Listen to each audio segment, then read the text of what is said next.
Assalamualaikum warahmatullahi wabarakatuh.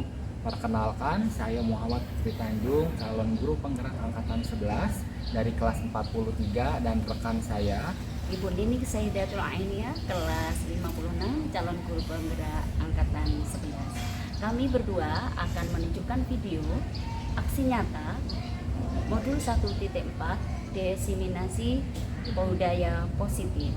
Selamat menyaksikan.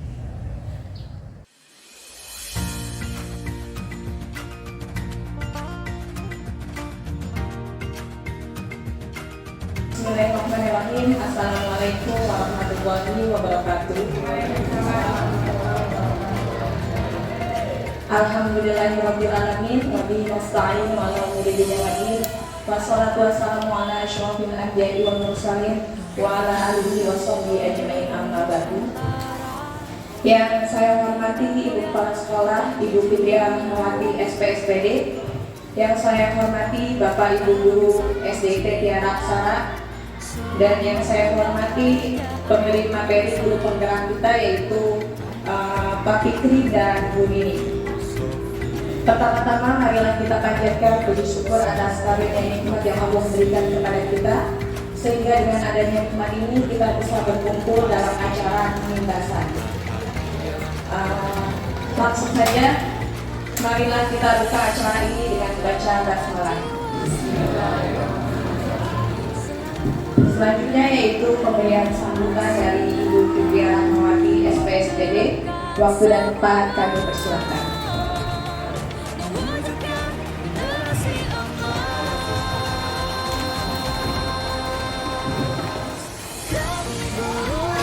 Bismillahirrahmanirrahim. Assalamualaikum warahmatullahi wabarakatuh. Yang kami hormati Bapak Ibu Guru SDIT Tiara Aksara, kemudian Bapak dan Ibu calon guru penggerak kita, Bu Nini dan Pak Fikri. Pada hari ini tanggal 27 Agustus 2024, di sore hari ini kita masih diberikan nikmat sehat yang alhamdulillahnya sampai detik ini kita masih bisa beraktivitas di aktivitas yang mulia, yaitu dalam rangka berbagi ilmu, mengajar kepada anak-anak didik kita. Bapak Ibu semuanya, hari ini ada salah satu kewajiban dari teman kita, calon guru penggerak, ketika mereka melakukan pendidikan. Pada saat mengikuti pendidikan guru penggerak, ada satu kewajibannya, yaitu mengimbaskan atau berbagi ilmu apa yang mereka dapat berdua, berbagi ilmu kepada teman-teman terdekatnya. Nah, teman terdekatnya ini adalah teman-teman dalam satu lingkungan pekerjaan, yaitu SDIT Tiara Aksara. Kali ini adalah pengimbasan kedua, kalau saya tidak salah kali ini adalah pengimbasan kedua. Pengimbasan pertama kemarin adalah tentang bagaimana merumuskan, mensosialisasikan visi dan misi sebuah sekolah. Nah, di pengimbasan kedua ini adalah bagaimana teman-teman kita melakukan aksi nyatanya dengan tema budaya positif. Kali ini kita akan mendengarkan teman-teman kita berbagi ilmu tentang budaya positif. Semoga apa yang mereka sudah dapat dalam perjalanan pendidikan guru penggeraknya kemudian dibagikan kepada kita, dan kita semua bisa mengamalkannya, sehingga sekolah kita menjadi sekolah yang membudayakan sikap-sikap positif, dan sekolah ini menjadikan sekolah-sekolah yang melahirkan karakter anak-anak, dan semua aktivitasnya merupakan aktivitas yang bernuansa budaya positif. Nah, kali ini pada pengimbasan ini saya berharap Bapak Ibu semua bisa mendapatkan ilmu, kemudian nanti bisa saling sharing, tukar pendapat, kemudian nanti akan kita amalkan. Dan saya berharap ini bukan pengimbasan terakhir, akan ada pengimbasan berikutnya, dan saya pun berharap nanti yang akan melakukan pengimbasan atau berbagi ilmu bukan hanya calon guru penggerak, Bapak Ibu yang lain yang sekiranya nanti memiliki ilmu yang memang wajib kita bagikan ke teman-teman. Silakan daftarkan. Bu, saya mau pembebasan, kemarin habis pendidikan. Dan ini sejalan dengan program kita bahwa ketika kita kurikulum merdeka harus ada program literasi dan numerasi. Jangan anaknya saja, gurunya pun juga harus tetap belajar. Karena belajar adalah kebutuhan kita sepanjang hayat. Kalau sudah berhenti belajar, berarti sudah tidak hidup. Nah, Bapak Ibu, saya berharap di kali ini silakan gali ilmu sebanyak-banyaknya, dan Bapak Ibu calon guru penggerak silakan berbagi ilmu apa yang sudah didapat, bagikan semuanya, jangan disimpan, bagikan semuanya, karena ketika kita bagi ilmu itu akan bertambah luas. Beda dengan materi, kalau dibagi akan bertambah sedikit, tapi kalau ilmu ketika dibagi akan bertambah luas. Dan kita yang menyimak, apa yang kita dapat itu adalah harta kekayaan kita, dan nanti akan kita bagikan ke anak-anak.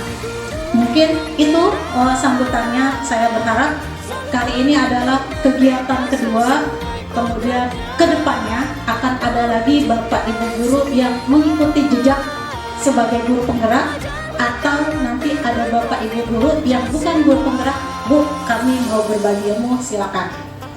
Itu saja, semoga kegiatan kali ini banyak manfaatnya dan ini menjadi ibadah kita, dan silakan menyimaknya. Mungkin dari saya cukup sekian. Assalamualaikum warahmatullahi wabarakatuh. Selanjutnya yaitu pemaparan materi budaya positif yang akan dibawakan oleh Pak Fikri Tanjung. Waktu dan tempat kami persilakan. Guru penggerak, majukan pendidikan. Guru penggerak, bergerak, menggerakkan. Oke, bismillahirrahmanirrahim. Assalamualaikum warahmatullahi wabarakatuh. Oke, selamat siang semuanya Bapak Ibu guru hebat. Alhamdulillah hari ini saya dan Bu Nini ingin mengimbaskan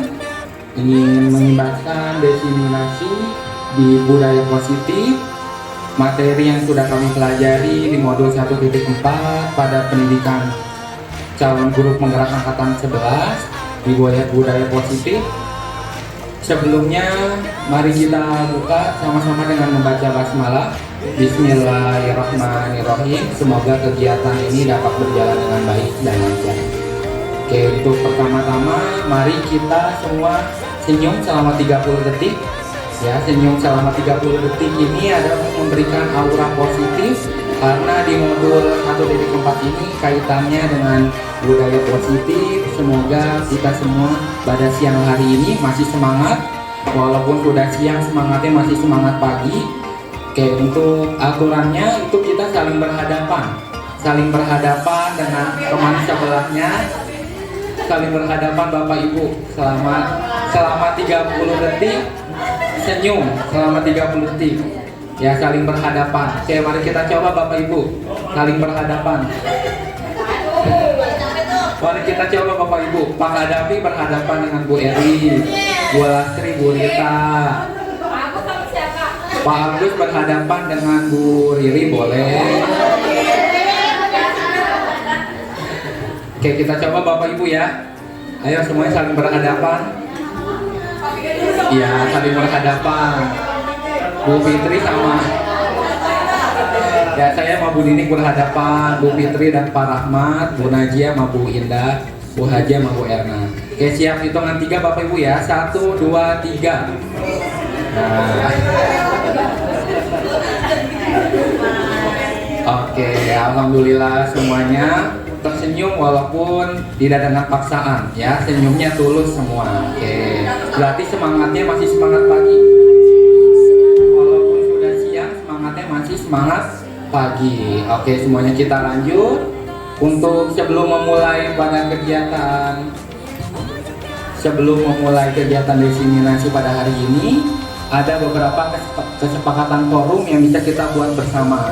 Di sini saya sudah buat 2 kesepakatan untuk pemantiknya, itu menjadi pendengar yang baik, menghargai sesama, atau ada tambahan lagi Bapak Ibu pendapatnya, kesepakatannya.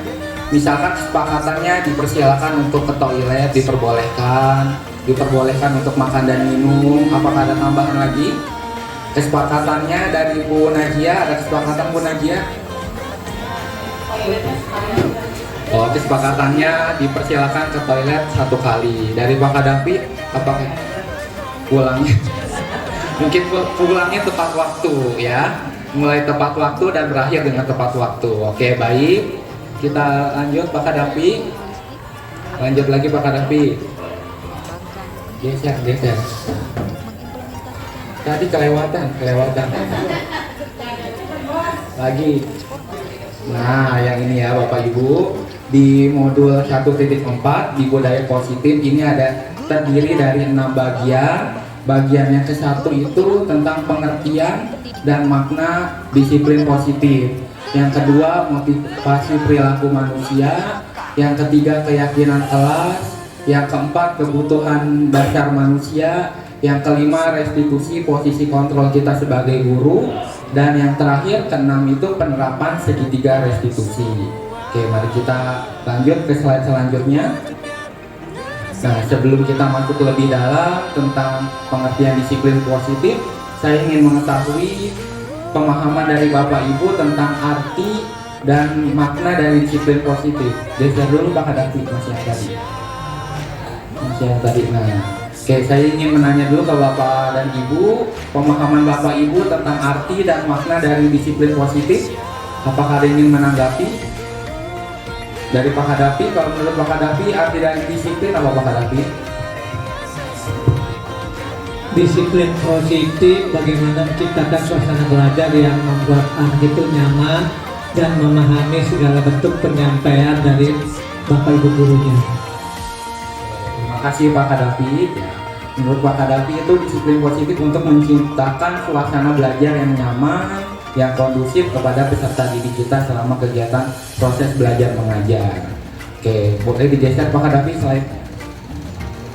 Kalau menurut Bapak pendidikan kita, Bapak Ki Hajar Dewantara menyatakan bahwa di mana ada kemerdekaan, disitulah harus ada disiplin yang kuat. Sungguh pun disiplin itu bersifat self-disiplin, yaitu kita sendiri yang mewajibkan kita dengan sekeras-kerasnya, tetapi itu sama saja. Sebab jikalau kita dicakap melakukan self-disiplin, wajiblah penguasa lain mendisiplinkan diri kita. Dan peraturan demikian itulah harus ada di dalam suasana yang merdeka. Oke, jadi menurut Bapak Ki Hajar Dewantara, Bapak pendidikan kita, self-disiplin itu adalah di mana siswa itu disiplin dari dirinya sendiri. Kita dapat memunculkan motivasi intrinsik agar siswa disiplin tanpa harus kita memberikan motivasi eksternal. Motivasi eksternal itu bisa berupa penghargaan atau hukuman. Tetapi kita sebagai guru pada modul 1.4 ini di budaya positif, bagaimana kita bisa memotivasi murid kita itu agar disiplin terhadap dirinya sendiri dengan kita memotivasi intrinsik seperti itu Bapak Ibu. Oke, boleh digeser lagi Pak Kadafi slide selanjutnya. Disiplin positif itu disiplin diri memiliki arti positif internal. Jika kita tidak memiliki motivasi internal, maka kita memerlukan pihak lain untuk mendisiplinkan kita atau motivasi eksternal, paksaan, hukuman, atau pujian. Disiplin diri juga mempelajari bagaimana cara kita mengontrol diri dan menguasai diri untuk memilih tindakan yang mengacu pada nilai-nilai yang kita hargai. Nah, disiplin positif merupakan suatu cara penerapan disiplin yang mengajarkan anak bertanggung jawab dan menumbuhkan kesadaran diri berdasarkan nilai-nilai kebajikan. Oke Bapak Ibu, untuk nilai-nilai kebajikan kita mengacu pada P3, Profil Pelajar Pancasila, atau juga P5, Proyek Penguatan Profil Pelajar Pancasila, di mana di sini ada 6 dimensi. Nah, dimensi yang pertama di sini Bapak Ibu ada beriman, bertakwa kepada Tuhan Yang Maha Esa dan berakhlak mulia, mandiri, berkebinekaan global, gotong royong, kreatif, dan bernalar kritis. semoga kita bisa mengimplementasikan nilai-nilai dari P5 ini dalam proses pembelajaran agar bisa menciptakan suasana belajar yang positif sehingga bisa menciptakan siswa yang cerdas, disiplin, dan berkarakter. Bahkan Rafi, yang sebelumnya. Nah, di sini Bapak Ibu saya sudah menyiapkan, di sini ada 2 kertas karton dalam ini apa? Profil pelajar Pancasila. Saya ingin meminta Bapak dan Ibu sekalian untuk menuliskan contoh sikap dari penerapan profil pelajar Pancasila. Jadi nanti saya ingin membagikan worksheet. Nah, di sini kan ada 6 dimensi Bapak Ibu. Nanti Bapak Ibu satu guru ini menuliskan dua saja, 2 dimensi, bisa Bapak Ibu yang pilih. Misalkan Pak Kadafi ingin menulis contoh sikap dari dimensi beriman, bertakwa, dan mandiri. Nah, contoh sikapnya ibadah, itu Bapak Ibu, dan juga bernalar kritis. Bernalar kritis misalkan menciptakan puisi, ya, dan lain-lain sebagainya. Jadi saya akan bagikan postnya dan Bapak Ibu nanti bisa menempelkan di kertas yang sudah disediakan di bagian depan.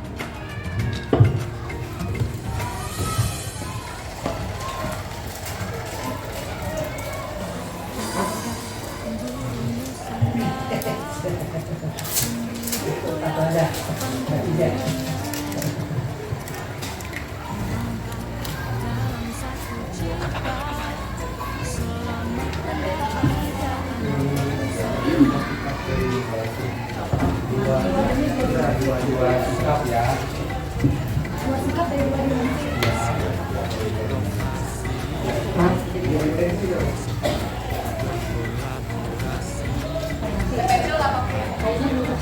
Wih, banyak ini.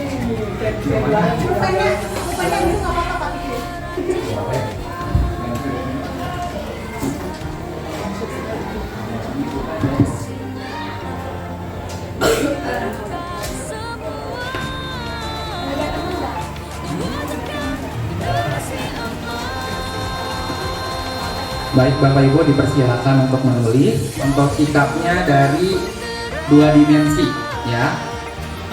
Jadi bebas milih dimensinya, boleh kreatif dan mandiri, boleh berkebinekaan global dan gotong royong. Kalau dari dimensi gotong royong misalkan tiket bersama, saling membantu antara teman-temannya. Mandiri misalkan juga banyak contoh-contoh yang lainnya.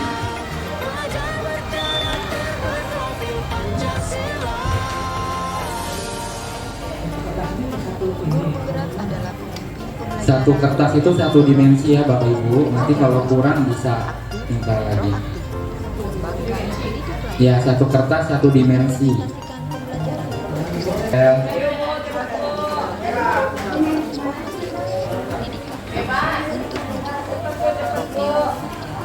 Ayo cepat. Guru penggerak bawa perubahan. Guru penggerak majukan pendidikan. Guru penggerak bergerak,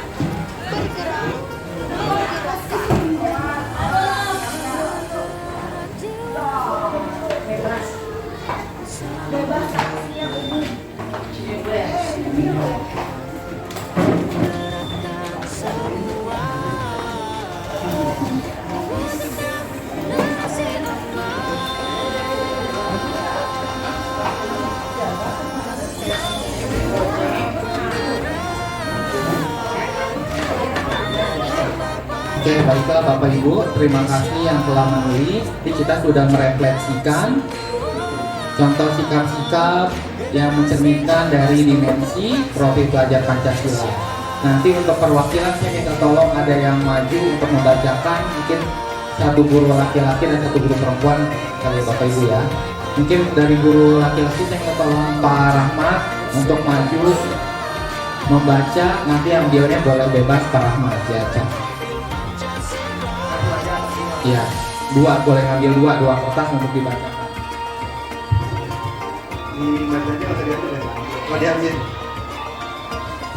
Bentuk dimensi bernalar kritis, mengidentifikasikan hubungan sebab dan akibat. Lalu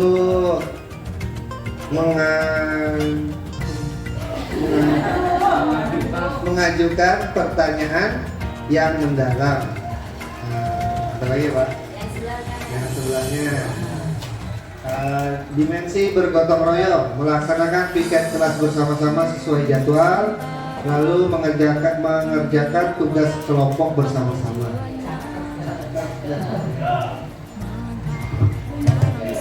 Alhamdulillah tadi Pak Rahmat sudah mewakilkan dari guru bapak-bapak. Sekarang dari yang perempuan saya kita tolong kepada Ibu Sulastri. Ibu Sulastri untuk membacakan perwakilan dari ibu-ibu.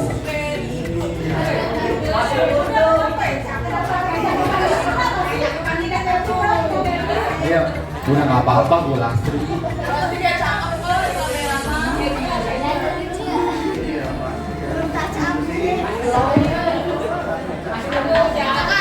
Ayo Bu Lastri, dipersilakan boleh mengambil Bu.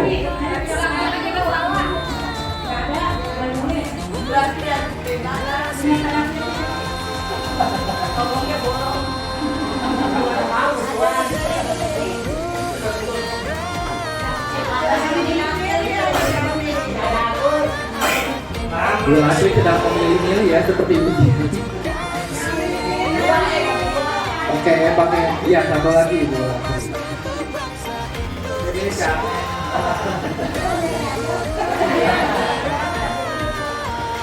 Oke, untuk dimensi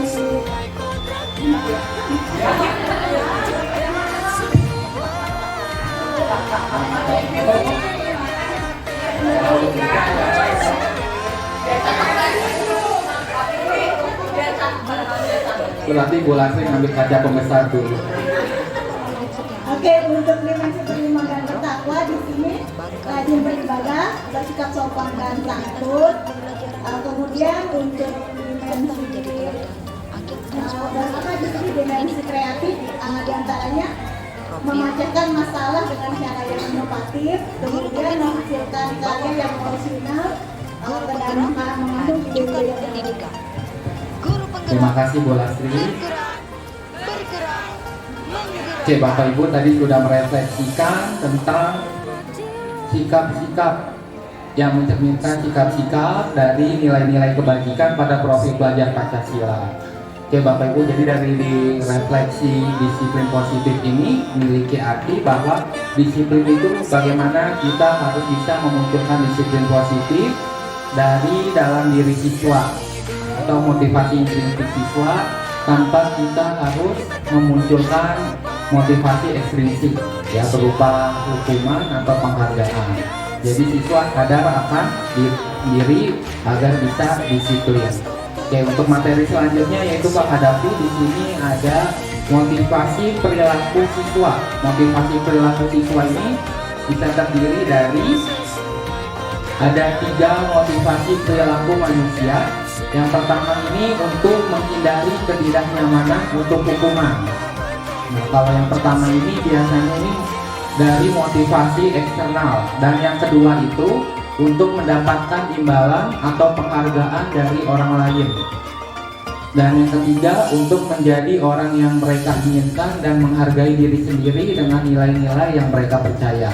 Dan yang ketiga ini merupakan contoh dari motivasi intrinsik. Semoga kita bisa menghadirkan dan memotivasi peserta didik, anak-anak murid kita untuk memiliki motivasi intrinsik. Selanjutnya pembahasan yang ketiga yang akan saya bawakan itu adalah keyakinan kelas. Nah, sebelum kita masuk lagi, saya ingin minta pendapat lagi kepada Bapak Ibu. Yang Bapak Ibu ketahui dari keyakinan kelas itu apa Bapak Ibu? Ada yang ingin berpendapat? Coba saya ingin minta pendapat dari Ibu Suheria.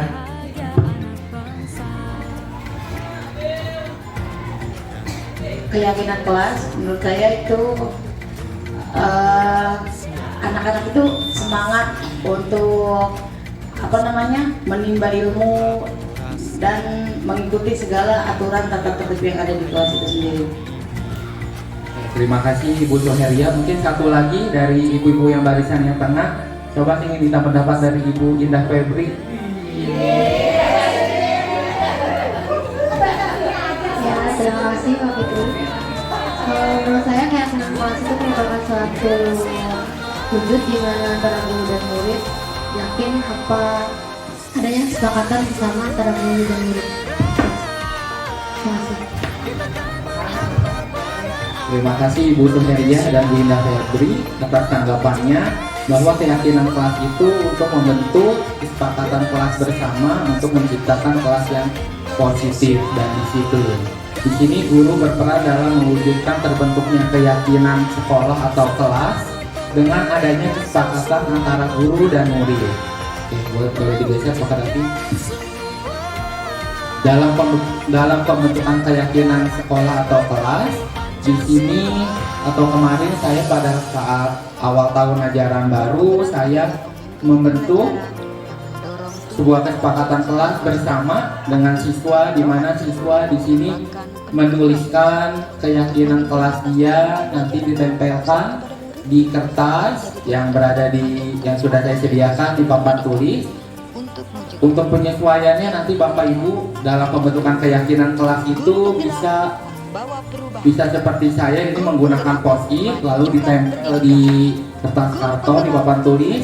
Bisa juga dengan teknis siswa menuliskan masing-masing ke papan tulis secara bergantian. Jadi ini hanya teknis saja Bapak Ibu ya, bisa divariasikan dalam pembentukan keyakinan kelasnya. Di sini keyakinan kelas itu bersifat abstrak daripada peraturan yang lebih rinci dan konkret. Keyakinan kelas berupa pernyataan-pernyataan universal. Jadi keyakinan kelas ini bersifatnya universal ya Bapak Ibu. Pernyataan keyakinan kelas ini senantiasa dibuat dalam bentuk positif. Keyakinan kelas hendaknya tidak terlalu banyak sehingga mudah diingat dan dipahami oleh semua warga kelas. Jadi dalam pembuatan keyakinan kelas tidak bisa panjang-panjang kalimatnya, diringkas saja. Misalkan siswa harus datang ke sekolah jam 7 pagi. Nah, bisa dipersingkat, diefektifkan dengan siswa hadir tepat waktu.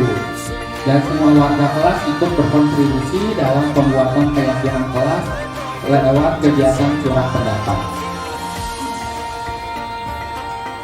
Untuk proses pembentukan keyakinan kelasnya, di sini Bapak Ibu yang sudah saya jelaskan tadi dengan teknisnya beragam variasi, bisa dari Bapak Ibu sendiri, nanti bisa divariasikan ya, bisa menggunakan post-it, nanti anak-anak menempel di depan, bisa juga ditulis secara bergantian. Oke, boleh Pak Kadafi selanjutnya. Oke Bapak Ibu, di sini ada sesi tanya jawab. Mungkin dari Bapak Ibu apakah ada yang ingin bertanya atau ada yang ingin sharing atau ingin dan juga menanggapi. Oke Bapak Ibu, apakah ada yang ingin menanggapi?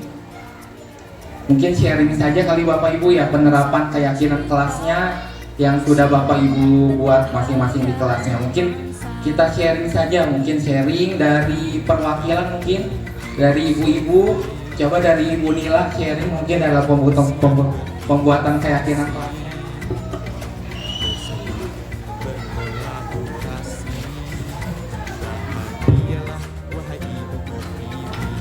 Mungkin keyakinan kelasnya itu berjalan kondusif di dalam kelas ya, untuk keyakinan kelas berjalan dengan lancar.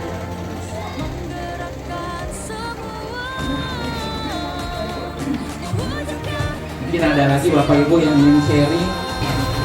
Oke, Assalamualaikum warahmatullahi wabarakatuh. Setiap kelas pasti punya kesepakatan masing-masing. Karena kita sering banget terjadi apa yang sudah kita sepakati bersama, tapi juga diingkari bersama.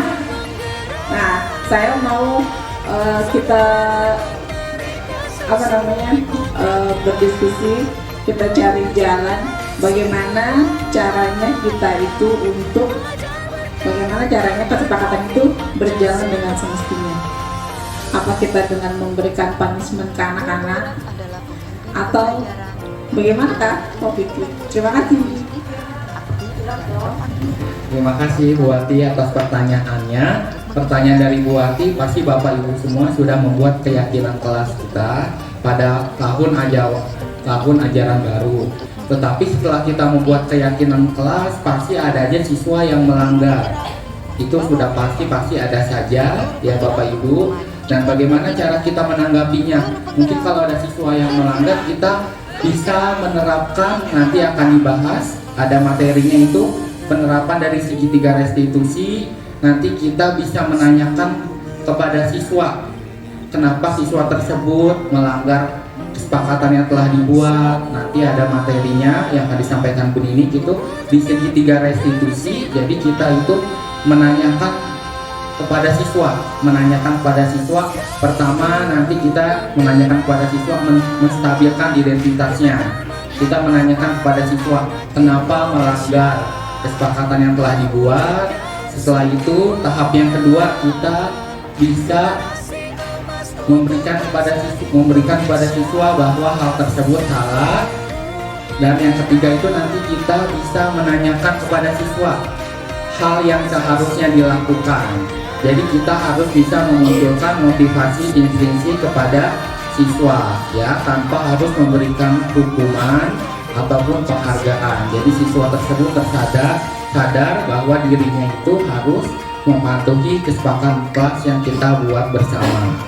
Mungkin seperti itu jawaban dari saya Bu Wati. Nanti ada pemaparan materinya itu tentang segitiga restitusi. Ya, segitiga restitusi itu untuk mengembalikan anak ke posisi dirinya agar bisa belajar seperti biasa kembali. Ya, mungkin itu saja dari saya. Untuk sesi selanjutnya, pemateri kedua ada Ibu Nini Syahidatul Anania. Untuk waktu dan tempat saya persilakan. Baiklah Bapak Ibu Guru semuanya, sebelum materi kita lanjutkan, kita SBG dulu. Dimohon dengan hormat Bapak Ibu Guru untuk bimbingan. Kita SBG dulu ya. Tepuk semangat dang ding ding dung. Kayaknya Bapak Ibu Guru semua udah bisa nih. Perlu contoh dulu? Tidak ya? Langsung ya. Tepuk semangat dang ding ding dung. Ding ding ding. Dung dung dung. Dang ding ding ding dung dung dung.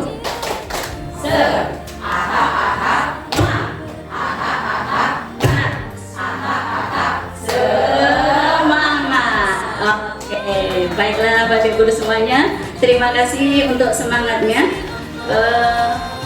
Bisa dilanjut Pak Kadabi. Sebelumnya saya akan kebutuhan dasar manusia. Sebelumnya akan sedikit mereview yang disampaikan oleh Pak Fikri tadi, hanya sekilas saja. Sebenarnya keyakinan kelas itu sudah kita laksanakan dari tahun ke tahun. Kalau dulu namanya tata tertib kelas. Setelah itu yang kedua, kita lanjutkan dengan istilah kesepakatan kelas. Karena kita belajar di pendidikan calon guru penggerak, sekarang digantikan lagi dengan keyakinan kelas. Sebenarnya tadi disampaikan oleh Bu Wati bahwa kesepakatan kelas kita sepakati dengan guru dan siswa ya, supaya terlaksana dengan baik ya. Tapi kenyataannya kenapa masih ada yang melanggar atau tidak melaksanakan itu? Disinilah kita belajar tentang segitiga restitusi Pak Fikri ya, yang telah disampaikan Pak Fikri tadi. Baiklah, nanti kita bahas di materi sekarang. Bisa dilihat yang tadi ya pertamanya. Jadi salam dulu. Dan bismillahirrahmanirrahim. Assalamualaikum warahmatullahi wabarakatuh. Salam sehat untuk kita semua. Bapak Ibu Guru sehat semuanya? Alhamdulillah. Dari perkenalan tadi, alhamdulillah kami berdua sudah memperkenalkan diri. Saya dan Pak Fikri alhamdulillah dipercaya atau dapat amanah, yaitu calon guru penggerak angkatan 11, hanya saja beda kelasnya. Kalau Pak Fikri kelas 43, kalau saya kelas 56. Jadi pada waktu pembelajaran kita tetap aja, meskipun di sekolah kita bersama, tapi pada waktu pembelajaran kita berbeda layar. Mungkin itu aja, dan mudah-mudahan nanti guru-guru yang lainnya bisa menyusul seperti itu. Ya, baiklah Bapak Ibu semuanya. Lanjut. Sebelum kita masuki materi kebutuhan dasar manusia, tadi kita pelajari tentang kita dulu dari yang pertama tadi pernyataan. Kita pelajari yang pernah disampaikan Pak Fikri, ketika seorang murid melakukan suatu perbuatan yang bertentangan dengan nilai-nilai kebajikan atau melanggar peraturan, hal itu sebenarnya dikarenakan mereka gagal memenuhi kebutuhan dasar mereka. Ya, setelah kita mengetahui pernyataan seperti ini dalam pembelajaran kita pada waktu modul 1.4, di situ ada kebutuhan dasar manusia. Yang pertama adalah bertahan hidup, yang kedua kasih sayang dan rasa diterima, yang ketiga penguasaan, yang keempat kebebasan, yang kelima kesenangan. Sebelum kita lanjutkan, mungkin dari Pak Kadafi, dari kebutuhan dasar manusia ini apa yang Pak Kadafi perlukan untuk sekarang? Apa Pak Kadafi?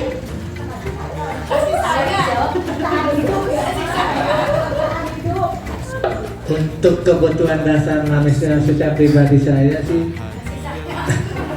gimana Pak Kadafi? ya alhamdulillah teman-teman pada sayang sama saya semuanya sih. Maksud kami Pak Kadafi faktor internal, jangan sampai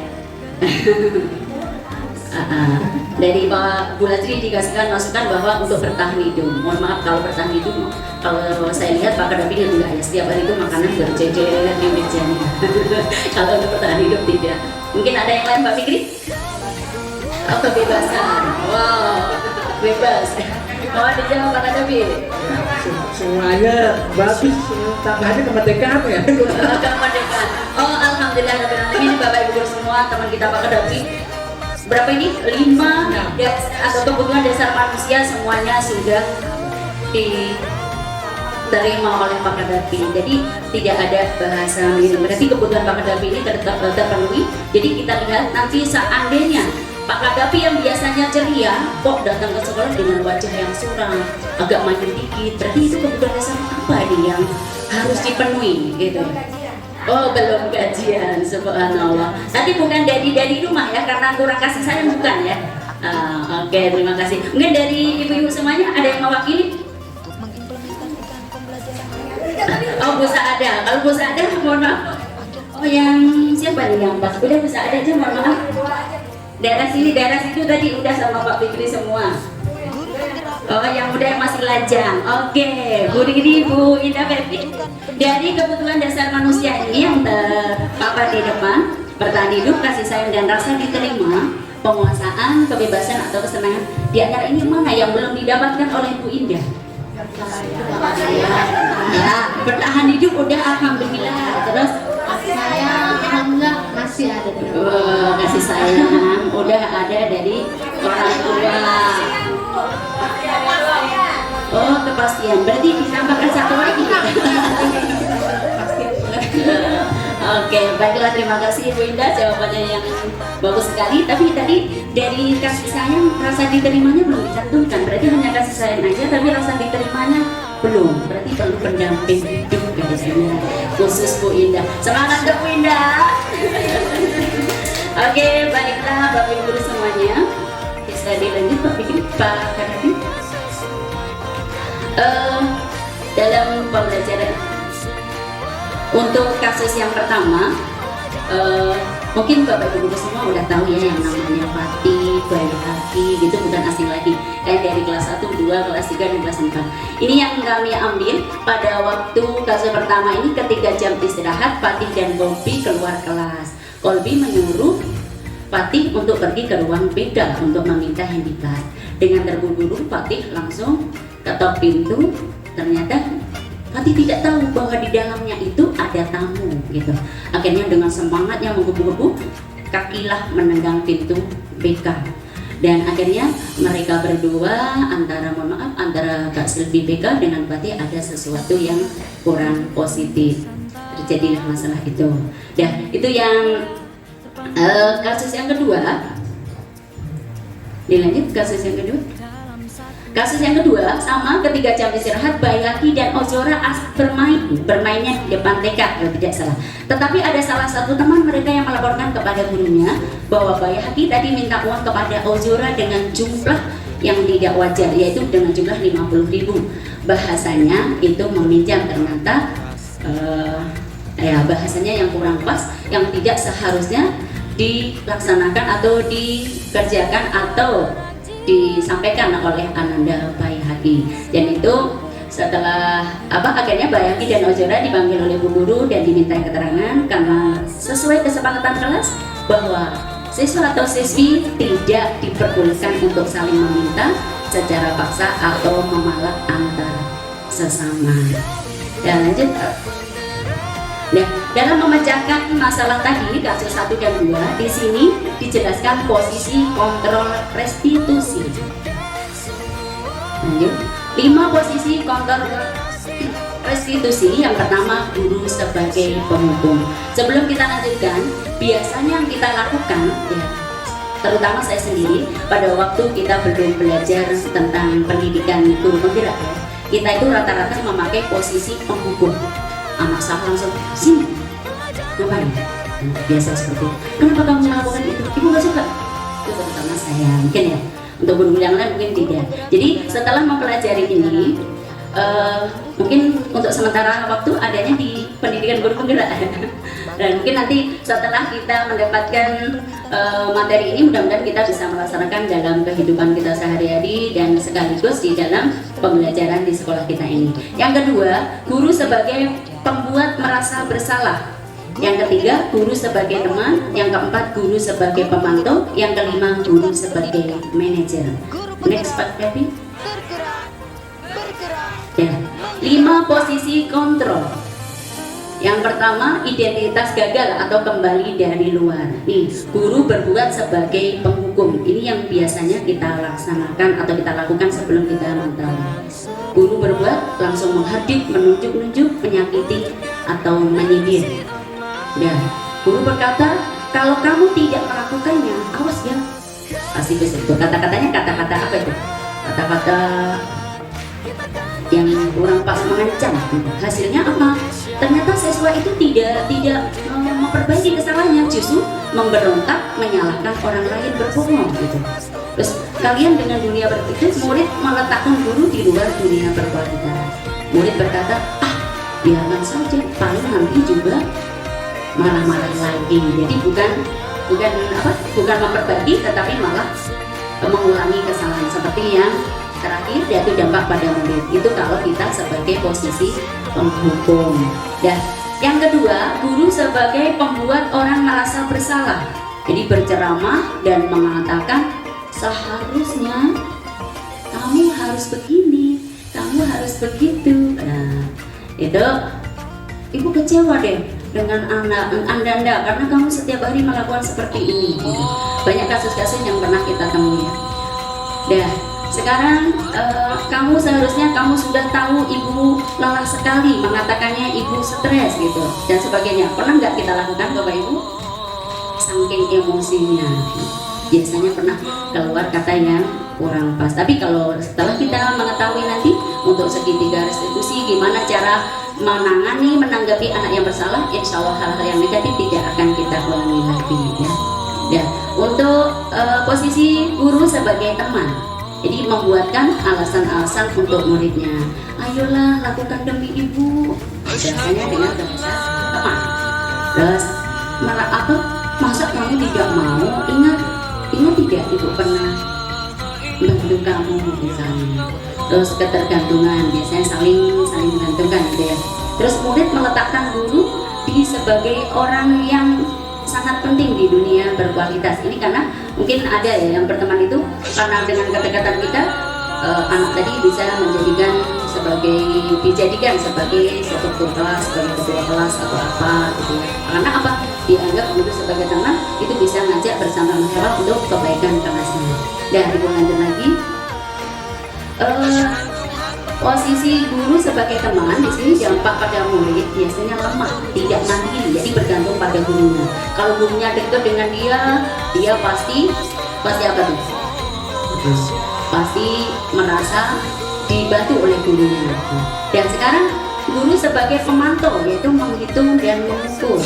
Yang berikutnya adalah apa peraturannya. Yang ketiga, menyesuaikan diri bila diawasi. Yang keempat, murid meletakkan guru, peraturan dan hukum di dunia berkualitas. Yang berikutnya, berapa banyak bintang yang saya harus peroleh, berapa halaman yang harus saya tulis. Dan yang terakhir, dampak pada muridnya apa, yaitu menitik beratkan pada sanksi atau hadiah untuk dirinya. Jadi kalau kita memantau seperti itu hasilnya. Jadi siswa itu menitik beratkan pada sanksi atau hadiah untuk dirinya. Jadi kalau tidak mendapatkan hadiah, dia tidak rajin, dia tidak tertib. Tapi kalau kesalahan langsung dikasih hukuman atau sanksi. Itu guru sebagai pemantau. Sebenarnya ada videonya Pak Fikri ya, kalau kita tanyakan sekarang, waduh lama banget. Dan yang terakhir, identitas berhasil atau sukses, yaitu kontrol diri, menghargai diri sendiri. Guru sebagai manajer. Guru sebagai manajer itu seperti apa? Yang pertama, mengajukan pertanyaan-pertanyaan. Nanti kita bahas sekarang ya. Apa yang kita yakini, apa yang bisa kau kerjakan untuk memperbaiki masalah ini? Menguatkan pribadi, murid meletakkan dirinya sebagai individu yang positif dalam dunia berkualitas. Bagaimana caranya saya bisa memperbaiki keadaan? Itu termasuk guru sebagai manajer. Yang terakhir, mengevaluasi diri, bagaimana cara memperbaiki diri. Inilah hasil dari dampak apa tadi, guru sebagai manajer. Jadi bisa mengevaluasi dirinya sendiri untuk kebaikan. Gimana supaya saya baik, itu dari siswa dan guru, yaitu kebersamaan dalam menentukan guru sebagai manajer. Baiklah, kita lanjutkan lagi untuk posisi kontrol restitusi. Di antara posisi kontrol tersebut, sebaiknya seorang guru menggunakan posisi apa tadi Pak Kadapi? Manajer. Hebat Pak Kadapi sebagai manajer. Udah bisa dilanjut? Baiklah. Khususnya pribadi saya dengan kasus 2 tadi, kasus Baihaqi dan Fatih. Yang pertama, sebagai manajer, guru dapat berbuat sesuatu bersama murid, mempersilahkan murid bertanggung jawab dan mendukung murid agar dapat menemukan solusi. Contohnya, kemarin dalam video kami sampaikan, Ananda Baihaqi tahu nggak dipanggil ibu untuk apa? Dia masih diam, dengan lemah lembut lagi dengan kita. Baihaqi, ibu dapat laporan nih, misalkan seperti itu. Nanti ada ya, segitiga restitusinya ada dari intonasi dan pertanyaannya. Kita lanjut lagi Pak Widi, Pak Davi, mohon maaf. Sekarang posisi kontrol restitusi untuk kasus yang kedua, yaitu posisi manajer yang saya lakukan, yaitu mengacu pada restitusi yang dapat menjadikan murid sebagai manajer bagi dirinya sendiri sehingga dapat tercipta identitas positif pada diri murid. Pada waktu itu Fatih tidak mengaku bahwa dirinya menendang. Alasannya, tidak saya aja Bu. Coba sekarang di sini duduk. Kita duduk. Bahasa Bu Silvi harus dengan hidung juga sama ya karena belum kita. Coba Ananda Fatih tetap bahasa. Ananda Fatih, kamu enggak ibu panggil ke sini. Pertama yang kita lakukan itu. Setelah itu dia menangis. Setelah menangis dengan nada rendah hati kita ngomong. Baru dia menjawab apa yang terjadi sebenarnya. Oke, kali Pak Kadapi, kita lanjutkan yaitu gimana menangani kasus tadi dengan segitiga restitusi. Segitiga restitusi ini yang pertama tahapannya adalah menstabilkan identitas. Yang kedua yaitu validasi tindakan yang salah. Yang ketiga menanyakan keyakinan. Next. Ya. Gimana menstabilkan identitas itu? Yaitu dilakukan berdasarkan prinsip bahwa membuat kesalahan adalah bagian dari proses pembelajaran yang nantinya akan menggeser identitas gagal ke arah identitas sukses. Contohnya kayak tadi, menstabilkan identitas, kita panggil dulu apa misalnya masalah yang terjadi sebenarnya. Jadi kita tidak bisa menjadi guru itu langsung sebagai penghukum. Nah, makanya kalau langsung kita panggil, langsung kita marahin, itu berarti guru sebagai penghukum. Nah, jadi setelah pembelajaran seperti ini, mudah-mudahan kita bisa menerapkan bahwa guru sebagai manajer. Jadi kita panggil dulu, disuruh duduk dulu, apa masalah yang terjadi sebenarnya. Sebenarnya di dalam hati juga sama Bu, di sini ya. Apalagi Ananda Fatih dan Bayi Hadi seperti itu. Baik, dilanjutkan yang kedua yaitu menstabilkan identitas. Jadi pada waktu kita panggil itu kita dengan bahasa gini, berbuat salah itu hal yang manusiawi.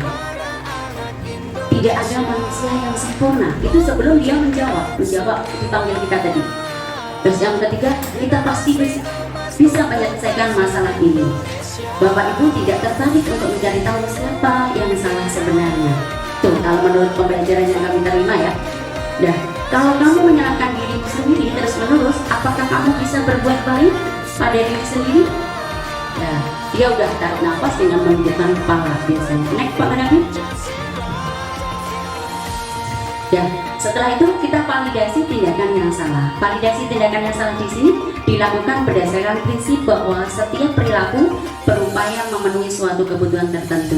Jadi sehingga guru atau orang tua akan bergeser dari pemikiran stimulus respon menjadi proaktif serta akan lebih mengenali dan mengakui kebutuhan murid anak. Nah, mohon maaf, Pak. Validasi tindakan yang salah. Kamu pasti punya alasan mengapa kamu melakukannya. Disitulah ya.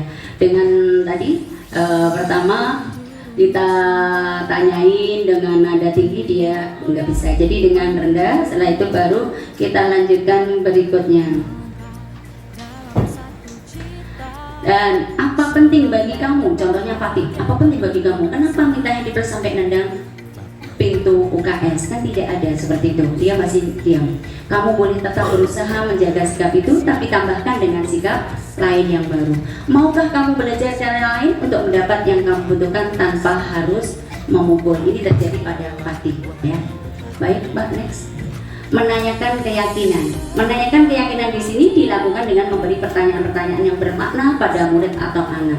Akhirnya memunculkan dengan bertanya meyakinkan keyakinan itu, dengan anak kita tanya, dia akan menjawab apa yang sedang terjadi dari awal sampai akhir. Ternyata anak tadi bersalah itu ada kebutuhan yang tidak terpenuhi. Kalau saya lihat, saya ikutin setiap hari, Ananda Fatih dan Ananda Bayi Hati ini kayaknya kurangnya kasih sayang.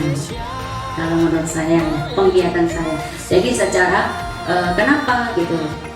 Karena penyampaian orang tua, setelah kita ngobrol dengan orang tua, Ananda Fatih itu kalau di rumah itu Masya Allah alimnya gitu. Itu Ananda Fatih.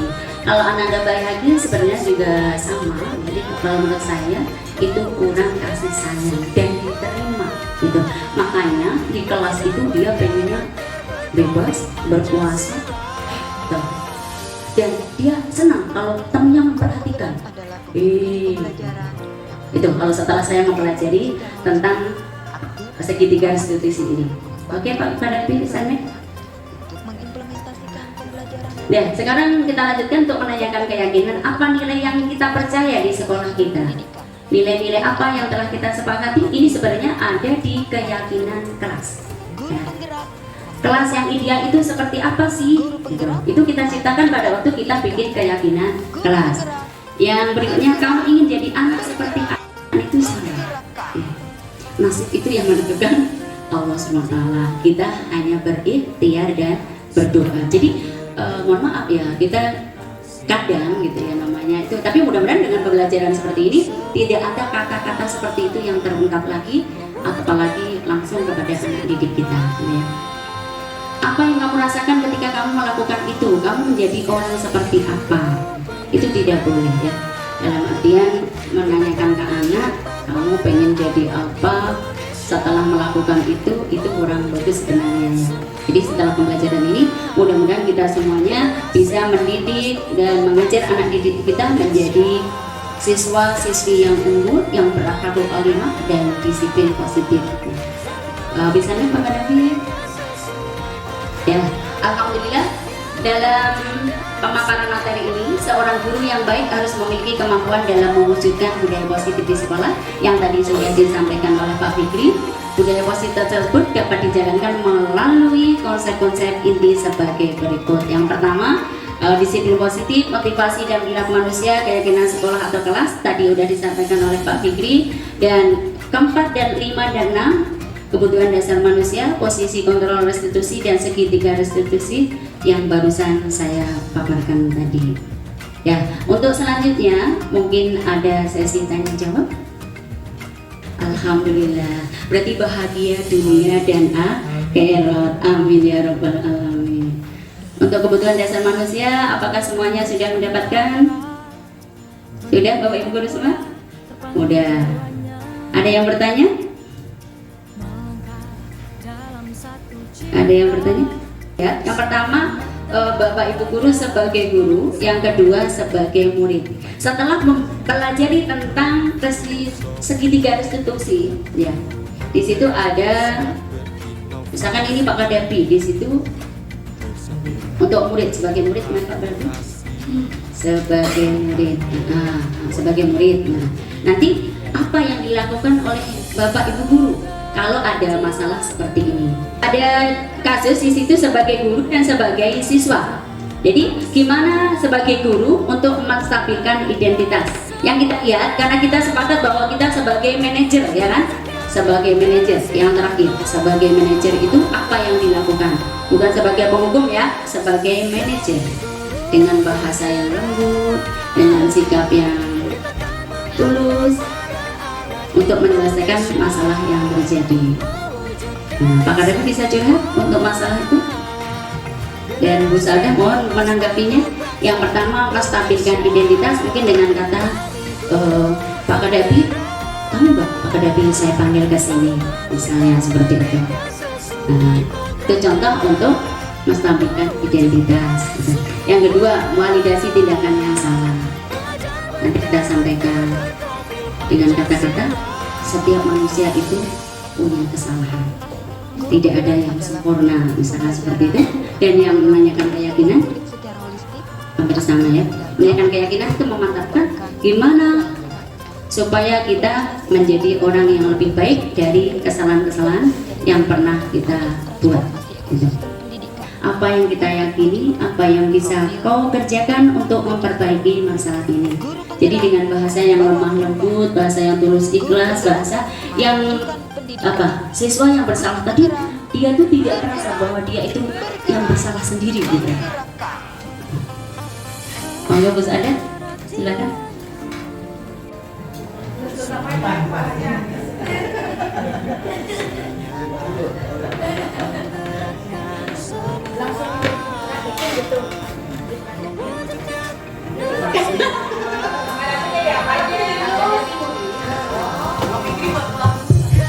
Pak Kadapi murid, Bu Salda sebagai gurunya, dengan menerapkan 3 tahapan tadi, dengan menerapkan 3 tahapan tadi. Tapi posisi Bu Salda adalah guru sebagai manajer.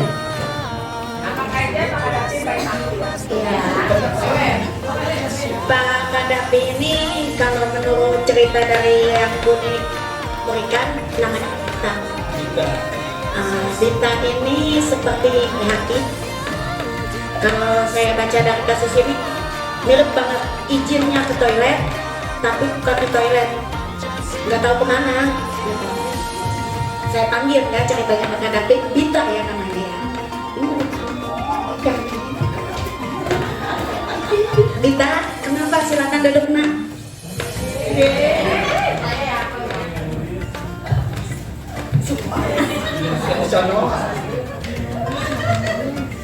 Bita, tadi dari mana?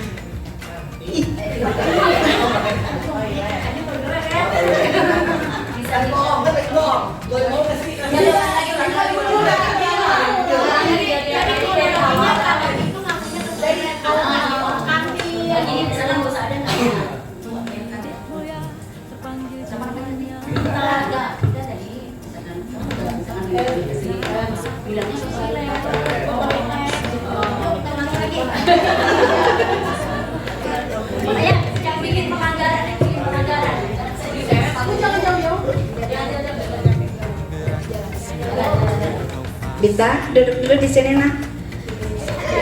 Ya Bu Guru.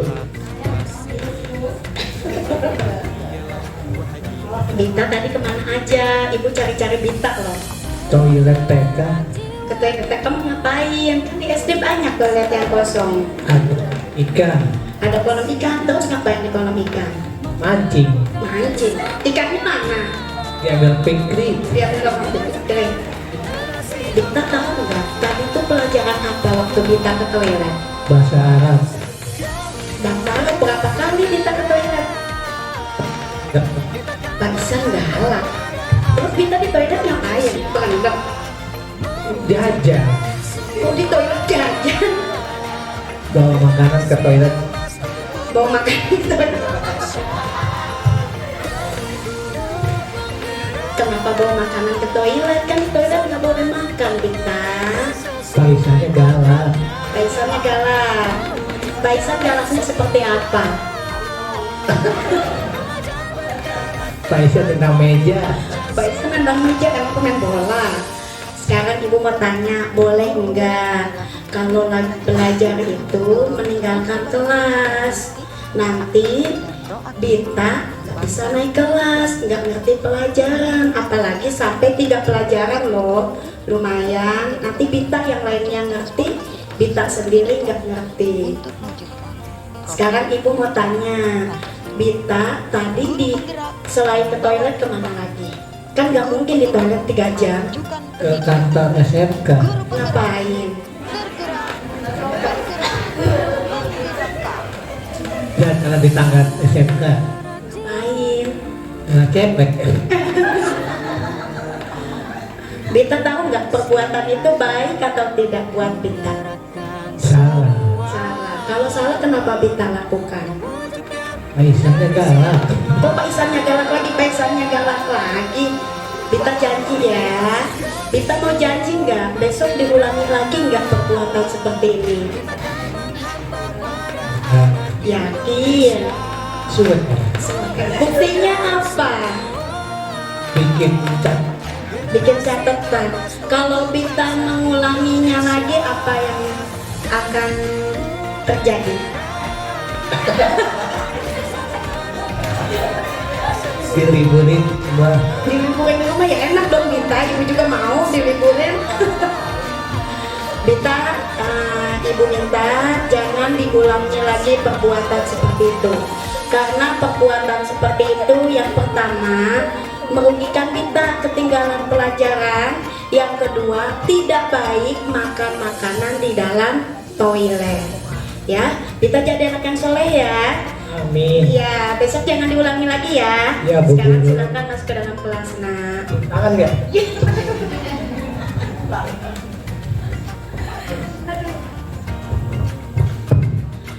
Baiklah Bapak Ibu Guru semuanya, Alhamdulillah Pak Kadabi bisa mewakili sebagai Bita dan Musada sebagai guru, benar-benar Masya Allah, bagus sekali, hebat sekali.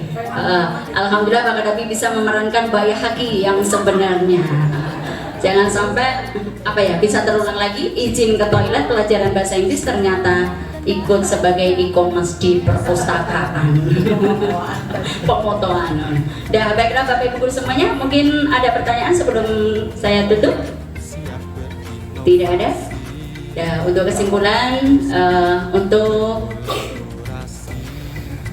aksi nyata atau diseminasi pada modul 1.4 budaya positif pertemuan kali ini, mudah-mudahan kita semuanya sebagai seorang pendidik dan pengajar bisa melaksanakan dalam kehidupan sehari-hari, yaitu pada waktu kita dalam mengajar di kelas ataupun di luar. Sebenarnya segitiga restitusi itu bisa dipraktekkan juga tidak hanya di sekolah aja ya. Sebagai sales juga sama, kita pakai segitiga restitusi. Di dalam kehidupan keluarga juga sama, kita pakai segitiga restitusi. Contohnya sekilas, kalau sales, ibu mau nggak aku jualan susu? Pasti tidak langsung tertarik dengan susu tadi, meskipun susu itu manis dan manis. Itu makanya bisa kita praktekkan tidak hanya dalam pembelajaran aja, dalam kehidupan sehari-hari juga bisa. Oke, kalau tidak ada yang bertanya, mungkin saya berpantun dulu sebelum kita tutup. Makan sore dengan ketan sambil duduk di bawah pohon jati. Kalau ada kesalahan dalam ucapan, mohon tidak dimasukkan hati. Pantun yang kedua, anak pintar dan pemberani minum air putih di gelas bersih. Saya tutup presentasi hari ini. Salam hangat dan terima kasih.